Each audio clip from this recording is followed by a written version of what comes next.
This version will feature three legendary queens, Cleopatra VII, Queen Nzinga, and Elizabeth I, each of whom outsmarted empires in their era. Together, they form a sweeping story of strategy, survival, and brilliance across 3 continents and 2,000 years.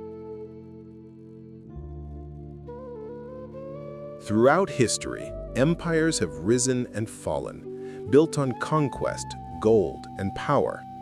But in every era, when armies marched and kings declared war, there was always one figure who played the game differently, not with swords, but with strategy, not with armies, but with intellect.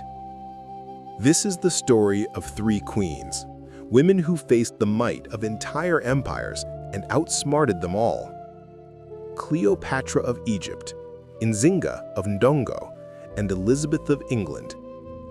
Each, in her time, turned the world's most powerful men into pawns on her board, and their stories still echo today.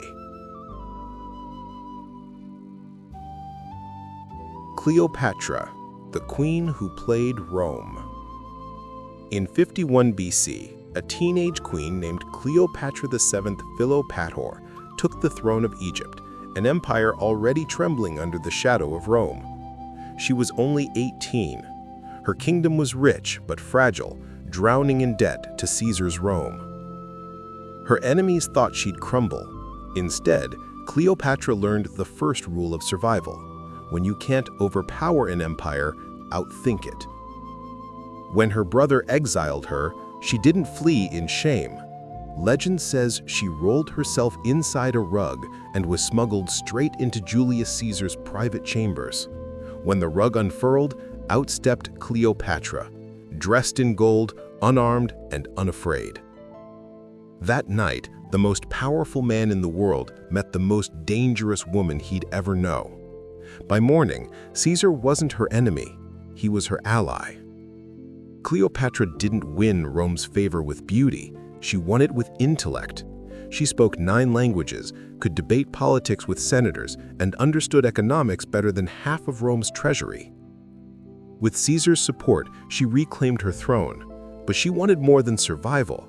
She wanted Egypt's independence. After Caesar's death, she turned her gaze to Antony, Rome's new power broker. Antony thought he was summoning Cleopatra to answer for Egypt's loyalty. She arrived not as a prisoner, but as a goddess. On a golden barge drifting down the Nile, Cleopatra appeared dressed as Isis, the goddess of rebirth, surrounded by musicians and perfumed smoke. Antony was entranced.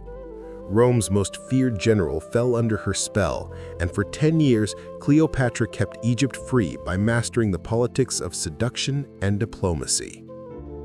But empires have long memories. When Octavian, Caesar's heir, declared war, Antony and Cleopatra fought back and lost. Facing defeat, they chose death over surrender. Cleopatra's empire died that day, but her legend didn't. Rome had conquered Egypt's land, but not her queen. For 2,000 years, she remained the symbol of intellect and strategy wrapped in elegance, the woman who turned the world's strongest empire into her stage. Queen Nzinga, the warrior who defied colonizers. 1,600 years later, across the continent of Africa, another queen rose, one whose throne was not of marble, but of courage. Her name was Queen Nzinga of Ndongo and Matamba, in what is now Angola. The year was 1624. The Portuguese Empire had already conquered much of Africa's coast. They came for slaves, ivory, and land, and left blood and ruin in their wake. Nzinga's people were surrounded by enemies, their villages burned, their allies betrayed. But Nzinga was no ordinary ruler.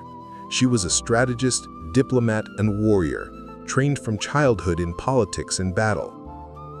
When Portuguese officials invited her to negotiate peace, they tried to humiliate her. They offered her no chair. Nzinga calmly motioned to one of her attendants, who knelt down, and she sat on her back, eye to eye with the governor. That single gesture told the world, "You will never look down on me." Nzinga signed a treaty, secured peace, and even convinced the Portuguese to recognize her as an equal. But when they broke the agreement, she didn't plead. She went to war. For decades, Nzinga led armies through forests and mountains, forming alliances with African tribes and even Dutch merchants. She used guerrilla warfare, surprise attacks, and psychological tactics long before they were studied in modern war colleges. When Portugal enslaved her people, she built a new kingdom in the mountains and freed captives, creating a refuge of resistance. By the time she died at 81, she had fought off one of the most powerful colonial empires on Earth for over 40 years. Queen Nzinga proved that intellect was a weapon stronger than gunpowder. She couldn't match the empire's cannons, but she outlasted them. Her story became legend, a queen who turned survival into sovereignty. Elizabeth I, the Virgin Queen who outsmarted kings. Meanwhile, in 16th century Europe, another queen faced her own empire of enemies, Elizabeth Tudor, Queen of England. When Elizabeth took the throne in 1558, her kingdom was bankrupt, divided by religion, and surrounded by hostile superpowers, France and Spain. Every advisor told her to marry. A husband, they said, would secure her throne. Elizabeth smiled and refused. Her decision wasn't about love, it was strategy. If she married an English noble, she'd spark a civil war.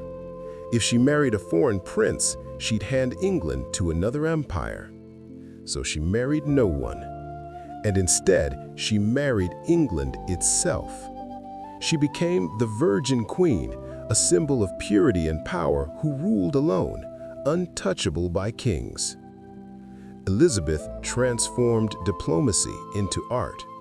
She played France and Spain against each other, promising marriage to both sides and delivering to none. Every proposal bought her time, peace, and leverage. When Spain's King Philip II finally lost patience, he sent the largest naval force the world had ever seen, the Spanish Armada. Elizabeth's advisors panicked, but she didn't hide behind palace walls. She rode out in armor, faced her troops, and declared, "I know I have the body of a weak and feeble woman, but I have the heart and stomach of a king, and of a king of England too." The crowd roared. That night, storms and English fire ships destroyed the Spanish fleet. The empire that ruled the seas fell to a queen who never set foot on a ship. Under Elizabeth's rule, England flourished into a golden age of exploration, culture, and power. She proved that strength didn't require a crown beside hers, only vision, patience, and the courage to wait while others rushed to war. Cleopatra's Nile, Nzinga's forests, Elizabeth's coasts. 3 women, 3 centuries, 3 empires that underestimated them. Cleopatra turned seduction into strategy. Nzinga turned defiance into freedom. Elizabeth turned solitude into sovereignty. They lived in worlds where women weren't supposed to rule, and yet they didn't just rule. They redefined what power meant. Empires crumble, kingdoms fade, but the minds that outsmart them live forever. If history has taught us anything, it's that brilliance knows no gender, no era, and no empire.